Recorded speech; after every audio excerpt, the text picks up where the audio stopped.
વડોદરાના વારસિયા વિસ્તારમાં આવેલા શ્રી માયાદેવી દરબારમાં દર વર્ષની પરંપરા મુજબ આ વર્ષે પણ હોળી પર્વની અનોખી અને હર્ષોલ્લાસભેર ઉજવણી કરવામાં આવી હતી। સાંઈ કમલેશલાલજીએ સેવાદારીઓ, ગરીબ બાળકો અને શ્રમજીવીઓ સાથે પ્રેમ અને સૌહાર્દના રંગોમાં રંગાઈ હોળીનો તહેવાર ઉજવ્યો હતો। દરબારમાં નિયમિત ચાલી રહેલી ભોજન સેવા બાદ નાના બાળકોને રંગ, પિચકારી અને મીઠાઈનું વિતરણ કરવામાં આવ્યું હતું।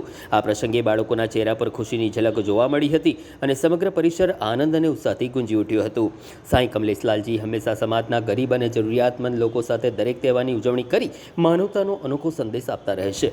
ત્યારે આ પ્રસંગે પણ લગભગ 250થી 300 જેટલા શ્રમજીવી લોકો તથા નાના બાળકોને ભોજન સેવા આપવામાં આવી હતી। ત્યારબાદ સૌએ એકબીજાને ફૂલો દ્વારા હોળી રમી પ્રેમ, એકતા અને ભાઈચારાનો સંદેશ આપ્યો હતો। આ અનોખી ઉજવણીથી હાજર રહેલા સૌ લોકોમાં આનંદ અને ભક્તિની લાગણી છલકાઈ ઉઠી હતી। आयो लाल सबई चौ झूले लाल बोल बाबा गिर महाराज की जय, माता माया देवी की जय। आज होली की सबको शुभकामनाएं हैं। आज होली का त्यौहार है। हमने बच्चों को पिचकारी और फूलों से संग हमने जितने भी खाने आते हैं उनके साथ होली खेली, फूलों के साथ, क्योंकि रंग से ज़्यादा फूल बहुत भगवान को प्यारा होता है।